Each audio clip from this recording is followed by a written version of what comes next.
Ассаляму алейкум. Бүгінгі видеода дәл осындай косметичканы тігіп көрсететін боламын. Барлық қыз-келіншектерде болуы керек деп ойлаймын. Қазіргі кезде өте сәнде, тігілу жолы өте оңай, мата шығыны аз. Сондықтан видеоны соңына дейін қарап, міндетті түрде менімен бірге болыңыздар. Бұндай косметичканы тігу үшін бізге осындай астарлық мата, мен дак матасын алдым, және осындай негізгі матамыз қажет болады. Мендегі бұл велюр матасы, және осындай замок қажет болады. Бұның өлшемі, қыздар, мына жағынан ені 31, ұзындығын 36 етіп алдым. Екі матамыздың да өлшемі бірдей, осындай бірдей етіп қиып аламыз. Енді тігу барысына кірісеміз. Ол үшін мына негізгі матамызды оң бетін беріға қаратып, осылай. Содан кейін замогымызды осылай төменге қаратып, осы жерге орналастырамыз. Содан кейін астарлық матамызды да осылай оң беттермен оң бетін бір-біріне келтіріп, осы жерден замокты бірге қосып үшеуін тігетін боламыз. Ол үшін алдымен инемен түйрелеп алуымыз қажет. Алдымен лапкамызды ауыстырамыз. Осындай замок тігетін лапканы мен ауыстырып жатырмын.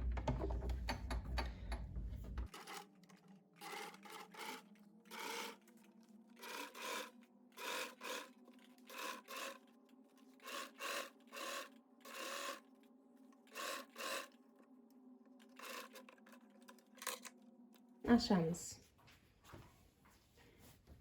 Мінекей, ашқаннан кейін осы жерін жақсылап үтіктеп алу қажетпіз. Осы тігістерін жатқызып, осы жерін үтіктеп аламыз. Содан кейін осы жерінен замоктың қасынан жатқызып бір тігіс жүргіземіз. Бірінші тікпес бұрын бірінші жақсылап үтіктеп алуды ұмытпаңыз.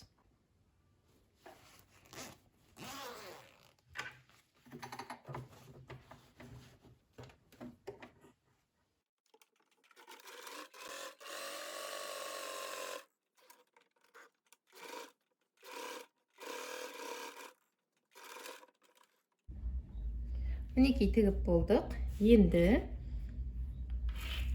оң бетімен оң бетін осы жағына, және мына астарлық матамызды осы жағына қосып, осылай инемен түйрелеп аламыз да, осы жерінен тігіс жүргізіп шығамыз.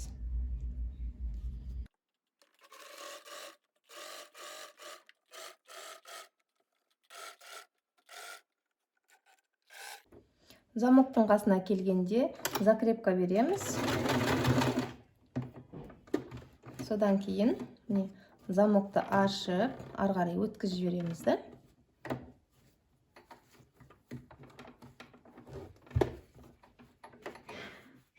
Қалған, тігілмей қалған жерін тігіп шығамыз.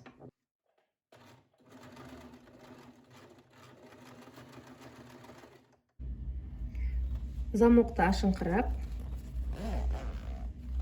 осылай оңға айналдырып аламыз.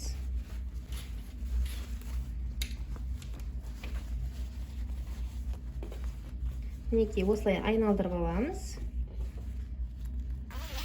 Бізде бір жағы тігілген, енді мына жағын тігіп шығу қажетпін. Ол үшін замокты осылай ашыңқырап, сосын барып тігіп шығамын.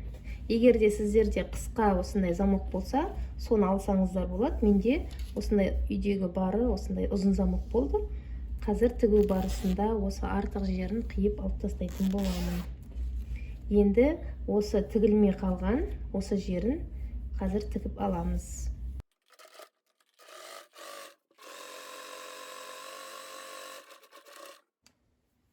Енді осылай теріс бетіне айналдырамыз, ішкі жағына. Мінекей.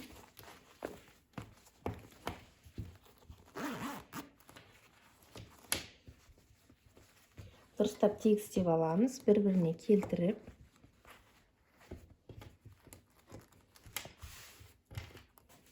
осылай мына жақтан центрін белгілеп аламыз. Осы жерді. Ручка, любой карандашпен осылай сызып алыңыздар.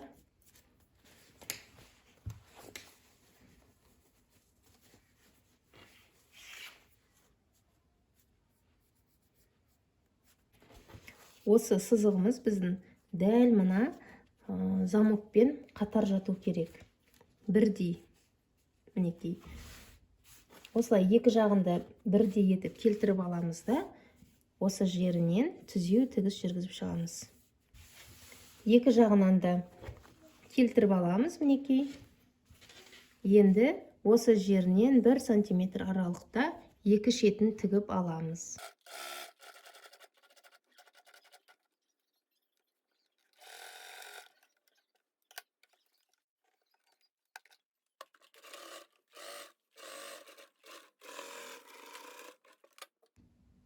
Мінекей тігілді, енді артық жерлерін қиып тастаймыз.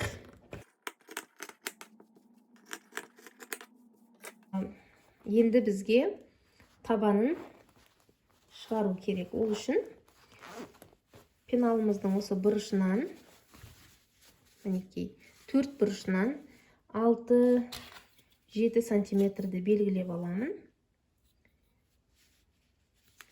6 сантиметр, мінекей менде 6 сантиметр, осы жерді белгілеп аламын. Солай 4 қабырғасынан да 4 бұрышын да белгілейтін боламын.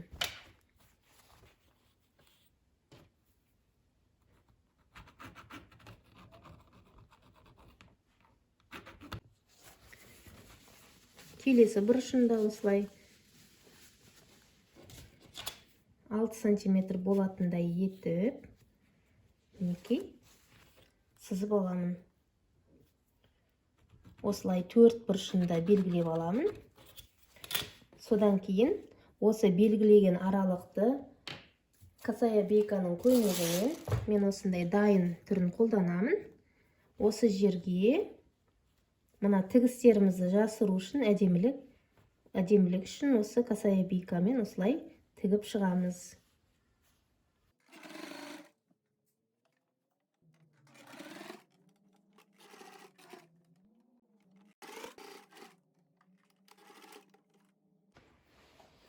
Мінекей осылай тігіп алдық. Енді осы бұрыштарын тігеміз.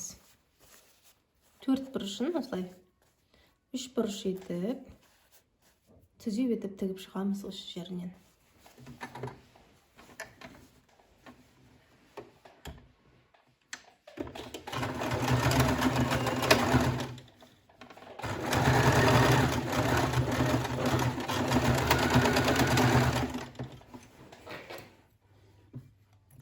Осылай тігіп алғаннан кейін, осы бұрышын қиып алып тастаймыз.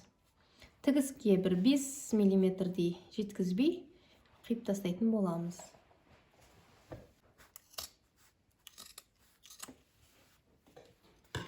Енді осы 4 бұрышын тоже осындай косая бейкамен тігіп, әдемілік үшін осы жерлерді тігіп шығамыз.